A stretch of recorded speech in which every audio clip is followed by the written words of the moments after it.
Okay so hello and welcome guys, welcome back to Omnibulls. This is Hardeep Malik and आज हम discuss करने वाले हैं एक काफ़ी इंटरेस्टिंग टॉपिक के बारे में कि सिर्फ एक ही स्टॉक आपके लिए काफ़ी है ज़िंदगी बदलने के लिए, राइट। अगर आप यहाँ पे देखोगे, जैसे कि मान लीजिए कोटक बैंक में लगा लेता हूँ, तो भाई जनरली क्या होता है ना, हम बहुत सारे स्टॉक्स के पीछे भागते रहते हैं कि इस तरीके से हम ट्रेड करेंगे, ये वाला हमारे हाथ से निकल गया, ये अपॉर्चुनिटी मिस हो गई या ये सब हो गया। तो अगर आपको फियर ऑफ मिसिंग आउट हो रहा है चीज़ों को लेके, या फिर आप रोज़ ही नए नए स्टॉक्स ढूंढ रहे हो कि इसमें पैसा बन जाएगा उसमें बन जाएगा, तो ऐसा होने वाला नहीं है, राइट। मैं आपको बता रहा हूँ, एक सिंपल चीज़ भी आपको बहुत अच्छा पैसा कमा के दे सकती है एंड प्लस उसमें आपका पीस ऑफ माइंड भी रहेगा। ऐसा नहीं है कि आपको रोज़ उसमें सुबह 9 बजे उठने की ज़रूरत है, बट थोड़ा सा टाइम ज़रूर लग सकता है, लेकिन उसमें डेफिनेटली पैसा आपको बन के ही देगा। जैसे मान लीजिए पिछले 1 डेढ़ साल की अगर मैं आपको बताऊं, तो ये कोटक बैंक के अंदर मैं काफ़ी बार, जब से ये इस बार यहाँ से बाउंस हुआ है, तो उसके बाद से मैं हर बार जब भी नीचे आता है मैं इसमें बाई कर ही लेता हूँ। अभी इस वाले पे मैंने बाई नहीं करा है क्योंकि अब मैं एक नए स्टॉक के ऊपर शिफ्ट हो गया हूँ, राइट। क्योंकि 1 साल से आप एक ही स्टॉक को अगर आप ट्रेड करते रहोगे, लेकिन आप देखो कितना बोरिंग काम है कि यहाँ पे भी आपने बाय करा, फिर यहाँ निकाल दिया, बाय करा निकाल दिया, बाय करा। यहाँ तक मैं होल्ड करता ही नहीं, इन लेवल्स तक मैं होल्ड करता ही नहीं। कुछ एक आधे स्टॉक बस पड़े, मतलब एक आधी क्वांटिटी पड़ी रह जाती है, वो मैं करता हूँ। लेकिन यहाँ पे इतनी बारी आप स्कैल्प कर सकते हो ना ऐसे ऐसी जोन्स पे, कि पिछले 1 साल से, मतलब दो, इनफैक्ट अब तो 2 साल हो चुके हैं। 2021 से अगर आप देखोगे, अब 2024 आने वाला है, तो लगभग लगभग 2 ढाई साल का ये गैप है। इतने सारी अपॉर्चुनिटी आपको ये बैंक देता है, या फिर अभी भी आप इसको बाय कर सकते हो। ऐसा नहीं है कि नीचे जाके कहाँ ही चला जाएगा, नीचे आ गया वापस से ऊपर ही आना है। आप बैंक निफ्टी को अगर आप सोचोगे कि वो मतलब 50,000 अगर टच करना है, तो HDFC bank, Kotak bank, SBI या फिर एक्सिस बैंक, ICICI बैंक, सबको ऊपर ही जाना है एट द एंड। तो आप इसको लॉन्ग साइड से प्ले कर सकते हो, चीज़ों को इन्वेस्टमेंट के तौर पे इसको आप देख सकते हो। और नहीं तो फ्यूचर्स में आप इतनी स्कैल्पिंग कर सकते हो, मैं फ्यूचर्स में करता ही रहता हूँ इसमें। और सेकंड मेरा जैसे फेवरेट स्टॉक रहता है अदानी पोर्ट्स। हम क्या करते हैं, अंडर एस्टिमेट करते हैं कि हाँ एक स्टॉक है, कितनी बारी ही ये चला जाएगा। यहाँ पे जैसे आप देखोगे पूरी रेंज में इतनी बारी मैंने इसको 700 के लेवल पे इसको बाय करा। यहाँ पे जब ये नीचे गिरा था तब मैंने बाय नहीं करा, क्योंकि उस टाइम पे न्यूज़ थी।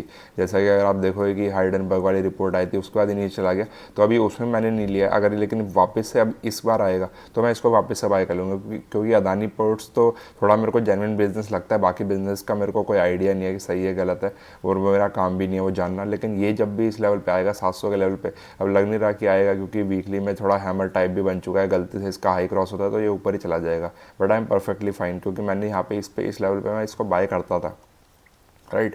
तो वो आपका लेवल एक डिफाइन हो जाता है। इसमें पूरे 1 साल इसने इतनी बार चर्न कराई है, इतनी बार चर्न कराई है, मतलब क्या बताऊँ कितनी बार चर्न कराई है। अब जैसे अब मैं नए स्टॉक पे शिफ्ट हो गया हूँ, जैसे विष्णु प्रकाश पे, अब मैं क्या करता हूँ, जब भी नीचे आता है मैं इसको वापस बाय करके रख लेता हूँ। तो राइट, इसमें ही मैंने अभी 10 लाख का प्रॉफिट किया था। अब ये वापस से अब नीचे की तरफ आया, मैंने वापस से इसके अंदर क्वांटिटी ले ली थी। जैसा कि आप यहाँ पे देखो 175 पे, तो इमीडिएटली एक ही दिन में इसने यहाँ पे चेंज करा दिया। मान लीजिए अब क्या होगा, नेक्स्ट वीक वापस से अगर ये इस लेवल पे आता है, अगर आएगा तो हम इसको वापस से बाय कर लेंगे, वापस 10 रुपये पे निकाल देंगे, वापस आएगा वापस 10 रुपये पे निकाल देंगे। तो ऐसे 10-10 रुपये आप निकालते रहोगे, ये 5-6% का रिटर्न। अगर आप देखोगे 200 रुपये का स्टॉक है, तो जब भी 190-195 के बीच में निकला तो आपने 200-205 के बीच में निकाल दिया, वापस इसको चर्न करते रहो, राइट। एक अच्छी क्वांटिटी में, जैसे मान लीजिए आपने 1000 शेयर इसके ले लिए, तो उसमें से क्या होगा कि 500 शेयर से आप ऐसे चर्निंग करते रहो, 5-5 10-10 रुपये इसमें निकालते रहो, एंड फिर बाकी जो है उसको इसके 210 के ऊपर आप कहीं टारगेट रख सकते हो, 212-213 टाइप से। एंड ये एक चैनल में भी यहाँ पे मूव कर रहा है, अगर आप यहाँ पे देखोगे कि इस तरीके का यहाँ पे एक चैनल भी बना रहे हैं। तो ठीक है, ये उस तरीके से चैनल, तो कहीं से एक चैनल पता है बहुत बड़ी कंसोलिडेशन होने लग जाती है कई बार। या जैसा कि आप मान लो रिलायंस पे देखोगे, एक आधे स्टॉक होते हैं पूरे कंसोलिडेशन में रहते हैं, एंड उसके बाद कितना अच्छा वो देते रहते हैं, मतलब प्रॉफिट। अगर आप देखोगे यहाँ पे देखो, अब रिलायंस को आप देखो, जब से कोरोना के बाद से ये 2000 का लेवल जो है इसका, इतनी बारी इसने यहाँ पे अपॉर्चुनिटी दी है इस लेवल पे। आप देखो 2000 का कितनी बारी, मतलब इनफैक्ट आप में से कुछ लोग बाय करते भी होंगे, जैसे कि आप यहाँ पे देखोगे दिमाग में रह जाते हैं लेवल्स। एंड मान लो रिलायंस को हम ये इसमें स्टॉप लॉस नहीं लगा सकते गाइस, ये एक इंपॉर्टेंट चीज़ है इसमें, क्योंकि आप इसमें सिर्फ अच्छे स्टॉक्स ही बाय कर रहे हो। एंड मान लीजिए अब अंबानी की ही कंपनी बंद हो गई तो और भी बहुत चीज़ें होंगी देखने के लिए, राइट। तो अंबानी की कंपनी अभी तो मेरे को नहीं लग रहा कि रिलायंस कहीं बंद होने वाली है। तो फिर हर बार देखो एक अच्छा प्रॉफिट यहाँ पे दे के जाता है। पूरे साल में आपको कुछ करना ही नहीं है, बस ये बोरिंग काम है गाइस। इसमें आपको बस ये लगेगा भाई यार वापस से मैं इसको बाय कर रहा हूँ, वापस से ये चीज़ हो रही है, कुछ नए स्टॉक ट्राई करते हैं, लोगों के अंदर थोड़ा वो अंदर से आता है कि हाँ कुछ नया करना है, नया करना है। लेकिन मार्केट में आप बहुत ज़्यादा नया ट्राई करोगे ना गाइस, तो पैसा नहीं बनेगा। मज़ा आपको ज़रूर आएगा कि हाँ आपने कुछ नया देखा, ये करा वो करा, बट एट द एंड आप उसमें पैसा लूज़ करने वाले हो। तो मार्केट थोड़ी सी बोरिंग जगह है, बोरिंग तरीके से ही पैसा बनता है। आप बाकी लाइफ में कुछ इंटरेस्टिंग चीज़ें कर सकते हो, जैसे मान लो फ्लर्टिंग एंड ऑल, इस चीज़ में आप नई चीज़ ट्राई कर सकते हो। लेकिन मार्केट के अंदर आपको थोड़ा सा वो रहना ही पड़ेगा कि आपको जैसे जो चीज़ होती आ रही है उसी पे, जैसे 2100 से 2000 का लेवल है, ये जब भी आए बाय कर लो। अब वापस यहाँ से रिवर्सल हो रहा है, फिर से बाय कर लो, फिर से क्या पता आपको 20-30 रुपये दे के चला जाए। तो आपको क्या होगा, एटलीस्ट ग्रीन में क्लोज करने की आदत बनी रहेगी। थोड़ा टाइम जरूर लगेगा इसमें कि हाँ ठीक है, आप डेली चार्ट के हिसाब से देख रहे हो, स्कैल्पिंग कर रहे हो सारी चीज़ों को, लेकिन ये प्रॉफिट ही दे के जाएगा। जैसे कि अब मान लो येस बैंक का केस हो गया, मतलब येस बैंक में मैंने पर्सनली ट्रेड नहीं करा है, बट मैं आपको जस्ट एक एग्जांपल दे रहा हूँ। क्या यहाँ पे देखो कितनी बारी इसने मौके दिए हैं इस लेवल पे, इतनी बारी ये कंसोलिडेशन में घूमता रहा था। मतलब 12 पे लेके 13 पे, 12 पे लेके 13 पे, 12 पे लेके 13 पे, मैं 14 तक तो होल्ड करने की बात कर ही नहीं रहा। सिर्फ 12 से 13 पे भी अगर आप निकालते रहोगे ना, तो ये भी कितना 1/12 अराउंड 7-8% का रिटर्न तो आपको यही देता रहेगा, राइट। पूरे इसमें कितनी बारी, 4-5 बारी मौका मिला, 7-8% का रिटर्न आपने यहाँ पे निकाल लिया। अब वापस क्या है, अब ये नई कंसोलिडेशन रेंज के अंदर फंस गया, तो वापस से आपको 15-16 पे मिले तो फिर निकाल के 17-18 पे बाय कर लो, मतलब 17-18 पे निकाल दो, राइट। इस तरीके से ही चीज़ें चलती रहेंगी। या फिर आप वोडाफोन आइडिया की जैसे बात करें, काफ़ी लोग ट्रेड करते हैं इन चीज़ों को, मैं इसलिए बता रहा हूँ ये वाले स्टॉक, मतलब मैं इसमें ट्रेड नहीं करता, जस्ट मतलब आपको एग्जाम्पल के लिए मैं बता रहा हूँ, क्योंकि मैं थोड़े से बड़े वाले स्टॉक में ट्रेड करता हूँ, तो 8-10 रुपये वाले उसमें इतना ट्रेड नहीं करता। यहाँ पे भी देखो कितने टाइम से, मैं वीकली चार्ट अगर आपको लगा के दिखाऊँ, कितने टाइम से यहाँ पे ही घूम रहा है। कोई मतलब वो नहीं है, हर बारी जब भी आपने 7-8 रुपये पे आता है, 8-10 रुपये पे आपको निकल के दे देता है। तो पिछले 2 साल से यही हो रहा है, तो कहीं ऐसे जाने वाले स्टॉक नहीं है ये। या फिर आप सुजलॉन ले लो, अब सुजलॉन वापस से अब न्यूज़ में आ गया है, तो वापस से देखना इसको ऐसे भगाएंगे, मतलब पिछले 10 साल से यही चल रहा है। लेकिन यहाँ पे आप देखो कितने टाइम से ये कंसोलिडेशन रेंज में, इतना लंबा कंसोलिडेशन। तो अब जनरली क्या होता है, लोग ब्रेकआउट को ट्रेड करते हैं, मैं आपको बता रहा हूँ कि आप कंसोलिडेशन को भी ट्रेड कर सकते हो जब भी लोअर लेवल पे आए। एंड सुजलॉन आप देख लेना, शायद जा सकता है, इस बार इसने ब्रेकआउट कर ही दिया है, तो हो सकता है यहाँ से भी डबल हो जाए।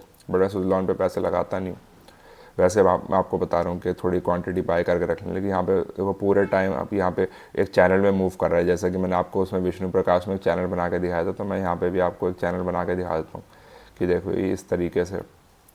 तो आप कुछ पेनी स्टॉक्स के अंदर भी ट्राई आउट कर सकते हो थोड़े कम पैसे के साथ, तो आपको रिटर्न ज़बरदस्त इसके अंदर मिलेंगे। कोटक बैंक अब वापस से नीचे 1700 पे आएगा, तो आप उसको वापस से बाय कर सकते हो। अदानी पोर्ट आएगा, वापस से बाय कर सकते हो।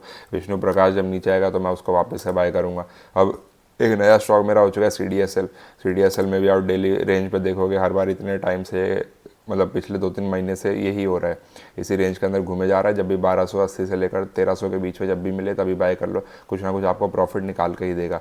मैंने कुछ क्वांटिटी अब इसमें 1400 के ऊपर के लिए बचा रखी है, बाकी मैं नीचे स्कैल्प कर ही रहा हूँ। तो मैं टेलीग्राम ग्रुप पे भी आपको डालता रहता हूँ। तो आजकल जैसे 1-2 स्टॉक आप लेके बस रख लो कि यही स्टॉक लेने हैं, इसको पूरे साल ऐसा ऐसा ट्रेड करना है कि इसके अंदर कुछ बचे ही ना, पूरा जूस इसके अंदर से आपको निकाल देना है, तो तभी आपका कुछ पैसा बन पाएगा। वरना आप ऐसे पीछे पीछे भागते रहोगे सेटअप्स वगैरह के कि हाँ मैं यहाँ से कोई नई स्ट्रैटेजी बता दो, उस तरीके से पैसा बना लूँगा, वो बना लूँगा। तो इस साल मैंने बस विष्णु प्रकाश और ये CDSL को ले लिया, तो मैं इसी के अंदर इसको जब भी नीचे आता रहेगा मैं इसमें लेता रहूँगा, निकालता रहूँगा, लेता रहूँगा, निकालता रहूँगा। इतनी ज़्यादा चर्निंग करते रहो कि आपको कुछ ज़रूरत ही ना पड़े और कुछ करने की, राइट। क्योंकि सिंपल चीज़ों से ही गाइस पैसा बनेगा। बहुत ज़्यादा अगर आप दिमाग लगा रहे हो ना मार्केट में, तो वो पैसा बनेगा ही नहीं। कि कितना भी आप दिमाग लगा लो तब भी SL तो आप रखते ही हो ना, तो इसका मतलब कि कितना भी कोई परफेक्ट स्ट्रैटेजी है ही नहीं। स्टॉप लॉस तो आपको लगाना ही रहेगा उस चीज़ में। तो फिर मैं आपको बता रहा हूँ यहाँ पे स्टॉप लॉस लगाने की जरूरत नहीं है, बस लेवल अच्छे आते रहे, बस उसको निकालते रहो। एंड मान लो CDSL का क्यों थोड़ा बुलिश हूँ कि मान लीजिए T+0 सेटलमेंट इसके अंदर जब आएगी, जैसा कि अब सेबी इस पर बात कर रही है और या फिर मार्केट टाइमिंग एक्सटेंशन की बात कर रही है, तो इसमें CDSL का ही काफ़ी अच्छा फ़ायदा होगा। एंड इसकी जो प्रोमोटर कंपनी है BSE, अगर आप देखोगे तो वो ऑलरेडी इतना ज़्यादा अच्छे से भाग चुके हैं, उसका PE ऑलरेडी मतलब 80-90 के पार जा चुका है, CDSL का भी 50 के नीचे। तो मेरे को लग रहा है कि वो भी थोड़ा उसको फॉलो करना चाहिए पीछे पीछे। तो मेरे को 2 ही स्टॉक लेने थे, या तो CDSL या फिर BSE। तो BSE मेरे को थोड़ा महंगा दिखा, तो इसलिए मैंने CDSL पे बेट कर दिया। तो दैट्स ऑल। तो अभी ये वापस से आपको अच्छी अच्छी चर्निंग कराता रहेगा, तो इस पर आप फोकस कर सकते हो गाइस। तो 1 या 2 स्टॉक की पावर को आप अंडर एस्टिमेट मत करो कि सिर्फ एक स्टॉक से क्या होगा। राकेश झुंझुनवाला ने सिर्फ एक स्टॉक पे ही बेसिस पे टाइटन में इतना सारा पैसा बना लिया, राधा किशन दबानी ने अपना DMart पे इतना ज़्यादा पैसा बना लिया। तो गाइस 1-2 स्टॉक ही लाइफ चेंजिंग होते हैं। चाहे आप किसी का भी ले लो, विजय केडिया का ले लो, मधु केला का ले लो, डॉली खन्ना का ले लो, किसी ना किसी में एक स्टॉक ऐसा जरूर आया है जो आपको मल्टीफोल्ड रिटर्न दिया है, या फिर नीचे से आप इतनी बार उसको स्कैल्प कर चुके हो कि इतना पैसा उसमें बन चुका है कि आप उसमें जो प्रॉफिट्स का पैसा है वो लगा के बस उसको छोड़ दो। तो उसमें क्या होगा कि आपको डर लगेगा ही नहीं, फिर वो जहाँ मर्जी जाए डबल ट्रिपल हो, कुछ ना कुछ जरूर होएगा वो। और एक बार मौका जरूर आता है इस लाइफ में कि जो आपका एक स्टॉक जो लाइफ बदल देता है। तो आपको बस वही एक स्टॉक पकड़ लेके ढूंढना है, क्या पता विष्णु प्रकाश मेरे लिए वैसा हो, क्या पता CDSL मेरे लिए वैसा हो, या फिर कोटक या अदानी पोर्ट मेरे लिए वैसे थे। तो ऐसे गाइस एक दो स्टॉक होते हैं पूरे साल, आप बस कंसोलिडेशन में निकाल देगा उतने इतनी बार उसको आप चर्न कर सकते हो। गाइस हम भी जैसे अब इंटरनेशनल मार्केट्स में ट्रेड करता है, कुछ लैडर्स होती है, उसको हम बस कंसोलिडेशन में ही ट्रेड करते रहते हैं। तो ऐसे ही स्टॉक्स में भी ऐसा ही रहता है, कुछ ना कुछ एक स्टॉक होता है, एक बार रैली करी उसने, फिर वापस से कंसोलिडेशन जोन में आया, तो उसमें कंसोलिडेशन में आप इतना उसको चर्न कर लो कि कुछ मौका ही ना मिले उसको जाने का, एंड फिर जब ऊपर फटेगा तो फिर आपका कुछ नया स्टॉक में शिफ्ट हो जाओ। तो इसी तरीके से गाइस चलता रहेगा, simplicity is the key, and उसमें आपका डेफिनेटली पैसा बनने वाला है, राइट। तो that's all for today guys, and video अच्छा लगा तो डेफिनेटली वीडियो को लाइक कीजिए।